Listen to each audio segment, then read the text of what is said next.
Sejam bem-vindos à nossa Escola Bíblica Filadélfia, que é o pastor Elber Medrado. Estamos com alguns alunos presentes. Vamos começar, pedindo a Deus que nos traga luz, esclarecimento para todo este momento de aprendizado. Vou pedir à irmã Marli que leve-nos a Deus em oração. Boa noite. A paz, irmãos. Eu agradeço a Deus por mais uma noite, mais um dia que nós passamos em paz, com Deus nos protegendo. E essa noite, para nós aprendemos um pouco da tua palavra, né? E que possamos passar para as nossas famílias, para quem precisa.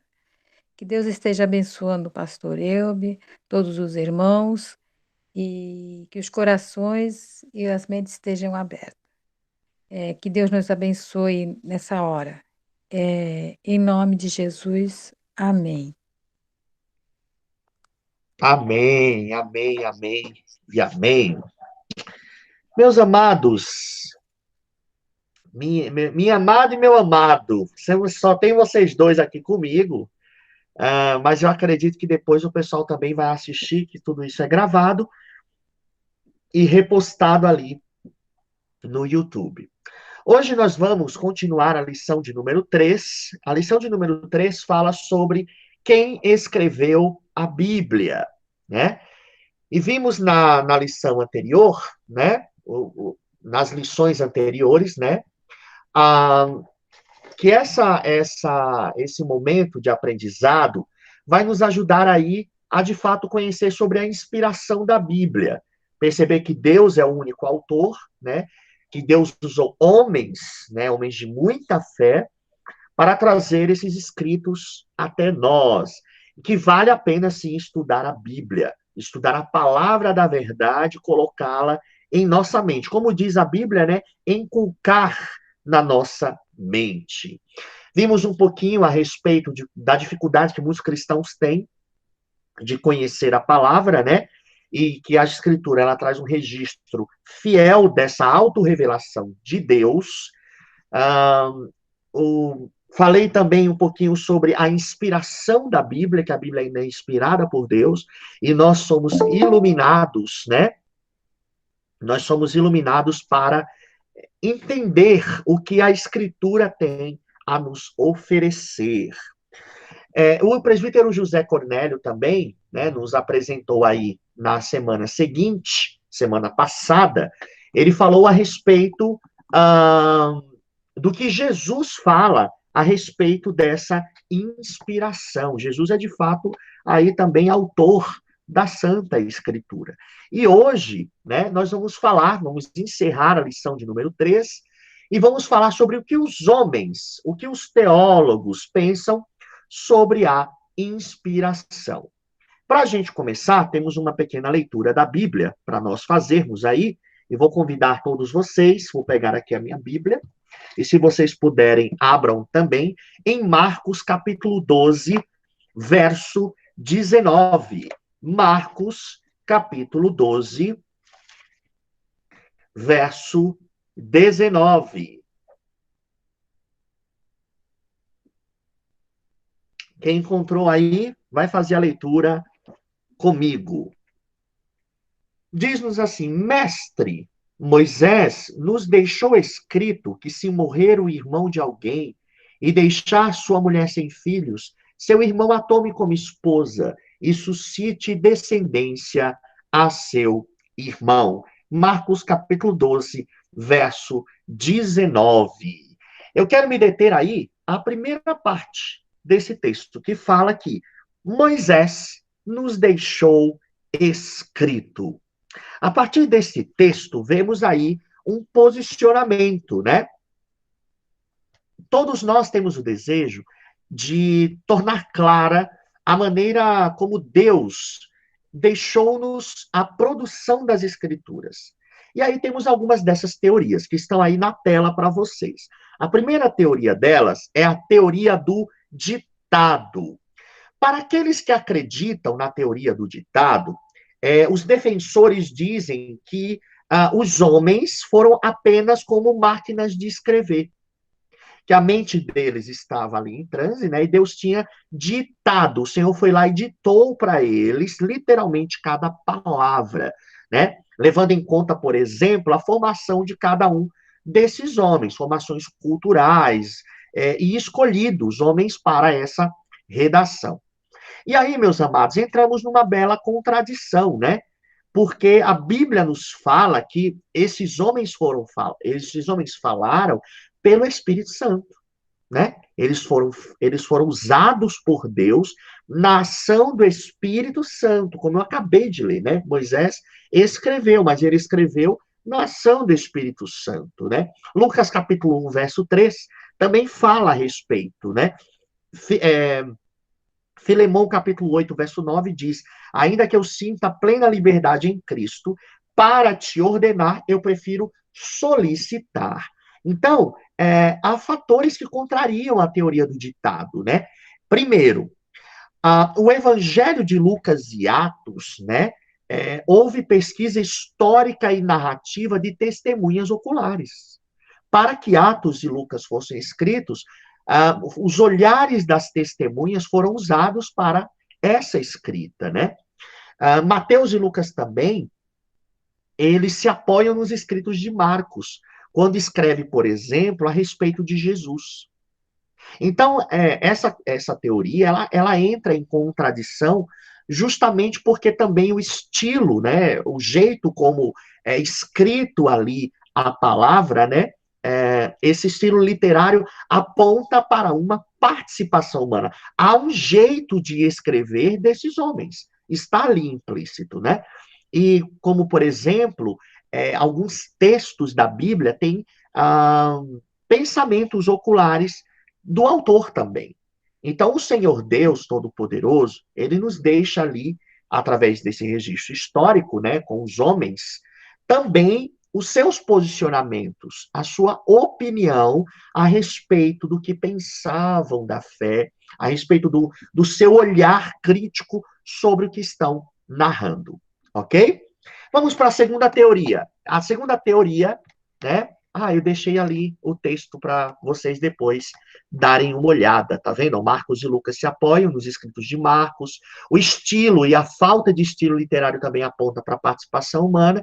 E, por fim, há exemplos de inclusão do pensamento particular de cada autor. 1 Coríntios, capítulo 7, verso 40, fala a respeito disso. Ok? Aí sim, aí vamos para a teoria da acomodação. Bom, a teoria da acomodação nos fala o seguinte, né, que Deus acomodou-se às limitações dos autores humanos. Então, eles defendem que a Bíblia contém defeitos humanos para endossar essas afirmativas. E aí há uma ilustração usada, onde diz assim como a luz, ao passar pelo vitral, adquire a cor do vidro, também a revelação da Bíblia encontra manchas dos colaboradores. Meus amados, quando nós pensamos a respeito dessa teoria da acomodação, a gente entra em alguns perigos, né? Porque quando nós pensamos assim, a gente está contradizendo a Bíblia no que ela diz a respeito de si mesma, né? Ela diz que ela, de fato, é o Espírito dizendo ao coração por meio das suas páginas. Né? E para refutar esse argumento, né, o Warfield, ele diz assim, ó, um vitral é colorido porque foi projetado com esse propósito, para que as luzes preencham a catedral. Assim também, Deus planejou na sua palavra para que ela chegasse a nós por meio das nuances humanas também, porque Deus preparou tudo isso para esse propósito, para esse fim. Então, as nuances da revelação bíblica não devem ser considerados como defeitos humanos, pelo contrário, é Deus se revelando a nós nas nossas imperfeições. Então, como a gente falar uma linguagem de alguém, né, se não falarmos na linguagem desse alguém? Então, é assim que Deus faz. Ele se aproxima de nós através da revelação, a partir daquilo que nós entendemos e conhecemos também. E, por fim, a última teoria é a teoria da supervisão. Vamos lá. Essa posição, ela volta um pouquinho, Medrado, isso. Ela defende que Deus, ele supervisionou, Ele coordenou cada detalhe do ambiente, das circunstâncias e da formação daqueles a quem ele escolheu. Isso com tamanha perfeição, né? Registrando as visões, os acontecimentos, as reflexões, né? Os momentos da prédica, usaram essas palavras, mas a inspiração é toda do nosso Deus. E aí foram meio que assistidos, né, pelo Todo-Poderoso, pela atuação do Espírito Santo como porta-vozes da verdade, e escreveram ali a mensagem. Diante desse posicionamento, não há tanta incoerência. Vocês concordam? Não há tanta incoerência porque Deus é aquele que faz todas as coisas conforme sua vontade, né, o seu conselho. Então, Deus providencia, né, em Cristo Jesus, essa humanidade, sem macular a sua perfeição, nem o seu poder e nem sua divindade, e produz uma obra perfeita, perfeita com a participação, claro, dos homens, desses autores, fazendo dele a sua própria palavra. Né? E aí eu quero trazer aqui para a gente pensar um pouco, para a gente aplicar. Amém? Olha lá. O homem, ele pode elaborar as suas teorias, mas ele não pode contestar a transformação que a Bíblia produz na vida dos leitores. Aí pensem comigo aqui. Existe outro livro que tem essa facilidade que a Bíblia tem, que conceda alegria, que conceda paz, que conceda segurança, orientação, poder, garantia de vitória. Nós podemos encontrar alguns livros de autoajuda aí, né, que vão fracassar, irmãos, porque ele vai chegar até um certo ponto. E a Bíblia, por isso que a Bíblia não é qualquer livro. A Bíblia é o livro inspirado por Deus, porque traz consigo toda a responsabilidade que há, por exemplo, na ação dos frutos do Espírito. Olha que bacana. Que um livro qualquer, né, que um outro livro, sem desmerecer os demais livros, né, vão trazer apenas um conhecimento. E esse conhecimento, sim, é imperfeito. Né? Então, sempre vai haver, irmãos, alguém que vai contestar a inspiração inerrante da Bíblia. O que nós não podemos fazer é trazer em xeque aí esses erros históricos, erros científicos, que para nós possam gerar um erro, né?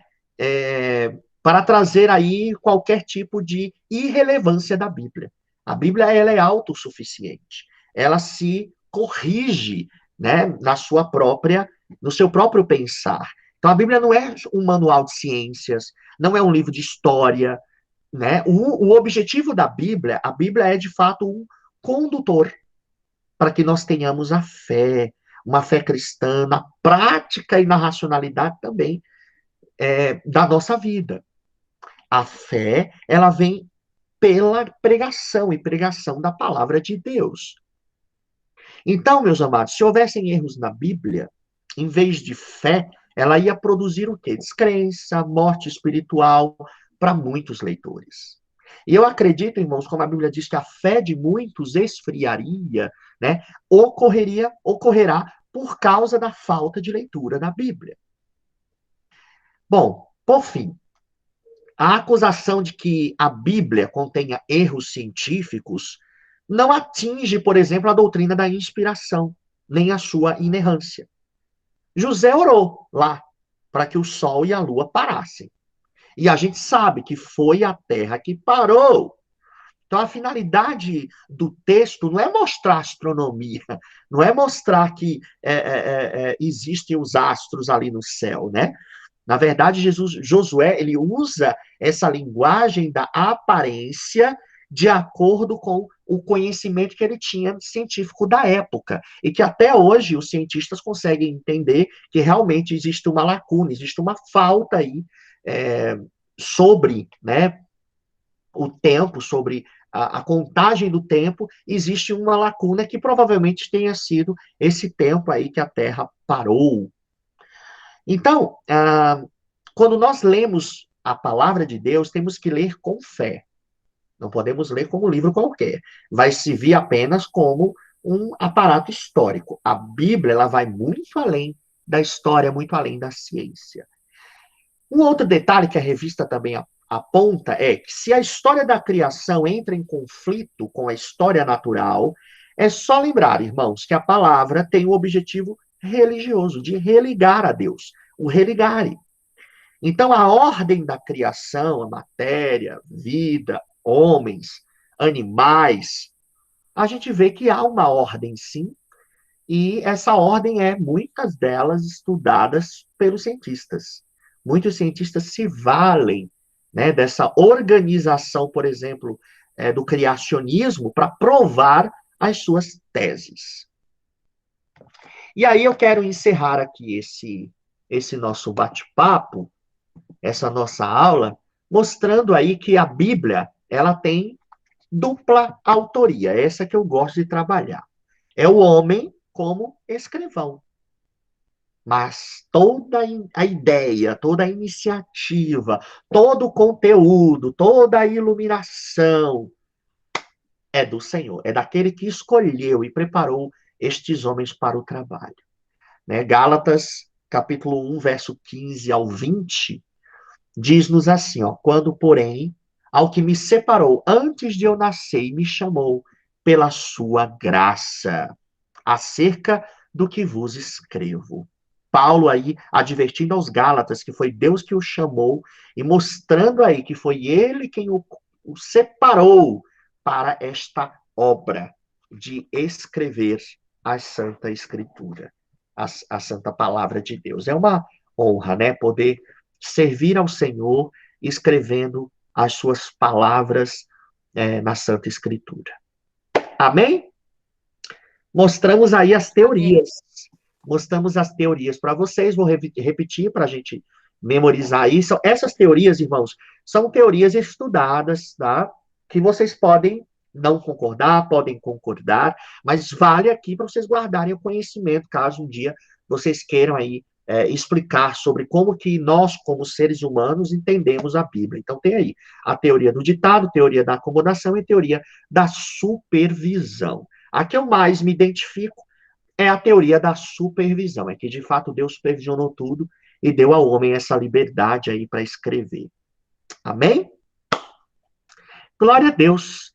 E aí a gente chega ao final dessa nossa lição de hoje, né? Chegamos ao final dessa lição de hoje e já estamos aí preparando mais um reforço para vocês, com o panorama da Bíblia, para vocês estudarem depois. O pastor está preparando ainda, estou fazendo uns testes com a irmã Marli, né, irmã Marli? A irmã Marli já começou hoje a Sim. estudar um conteúdo muito legal, podem até ajudar vocês a se prepararem para um curso básico de teologia. Então, o pastor está preparando um material para o segundo semestre, onde nós vamos estudar a Bíblia no panorama. Mateus, Marcos, Lucas, até Apocalipse, estudando os panoramas de cada livro, para complementar os textos do Examinar as Escrituras, a nossa revista. Tá bom? Se vocês tiverem interesse, é só falar com a gente. Eu sei que vai ficar gravado isso aqui, então o pessoal vai ver depois, né? Quem ver depois. Então, a gente vai preparar um reforço aí também para essas nossas aulas. Amém? Nós vamos encerrar agora. Vou pedir ao irmão Amém. Cornélio que eleve-nos a Deus em oração, agradecendo aí a Deus por este momento. Bondoso Pai, nós te louvamos, Senhor, porque tivemos mais uma oportunidade de chegar na tua presença através do Amém. estudo da tua palavra e que possamos, ó Deus, a cada dia buscar entendimento, conhecimento de ti e que teu Santo Espírito, ó Deus, seja o divisor em nosso coração, em nossa mente, nos trazendo a inspiração para cada dia, para cada orientação, porque nós sabemos, ó Pai, que a partir do momento que nós aceitamos a tua bênção através do teu amado Filho, na nossa conversão, fomos chamados também para passar esta maravilha da tua palavra às Amém. pessoas que ainda não conhecem. Por Amém. isso, Pai, nós precisamos de muito conhecimento e inspiração vinda de Ti, para que possamos testificar o Teu amor, o Teu perdão, esta dádiva maravilhosa que é através do Teu amado Filho Jesus. Eu te louvo, Pai, por mais este dia, mais esta oportunidade, e peço as Tuas bênçãos, não só sobre o meu lar, mas sobre o lar de cada irmão, de cada irmã, de todos que aqui estão neste momento, Amém. através deste aparelho, mas que possamos, ó Deus, na união da Tua bondade, do Teu Santo Espírito, da nossa fé em Ti, estarmos juntos sempre. Eu te louvo e te peço a Tua bênção sobre o Teu servo que ministrou esta palavra desta noite, este ensinamento. Te agradeço em nome de Jesus. Amém e amém. Amém. Amém. Glória a Deus. Amém, meus amados. Deus Amém. abençoe. Fiquem na paz. Amém, pastor. Breve. Tchau, Tchau. irmão. Boa noite. Boa noite, irmão Cornélio.